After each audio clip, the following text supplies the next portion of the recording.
Hvis der er 2 drenge, der er hårde og sej, så er det Martin Kini Rasmussen og Anders Andersen. God oplevelse. I har lige været en tur op i Modui. Hvad siger I til det? Hvis I skulle sende en hilsen til kæresterne, konerne derhjemme? Det minder lidt om Himmelbjerget. Ej, fedt. Som jeg, ligesom Jeppe sagde forleden dag, det er fed oplevelse. Ja. Helt sikkert, det var det. Ja. Super, der lige kom nogle skyer på og sådan nogle ting, ikke? Og Jo. kanon dermed, at vi kommer op i forskellige grupper, ikke? Som har mulighed for at sætte sin egen måde og så trampe op af. Ja. Og I står deroppe og hæpper. Kanon. Det synes jeg, det var rigtig fedt. Den ultimative puls. Og hvad med dig, Anders? Du er en lille smule i tvivl inden... Nej, jeg skulle op, men jeg tænkte, at nu skal jeg ikke få høj puls op til at starte med. Det kan man glemme alt om. Det har man lige. Den var op og ringe. Ja, Læserbølgen, fra Anders. start.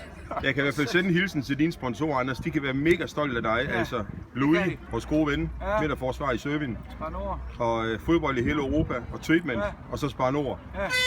Så du har noget at fortælle Palle, når du kommer hjem. Ja.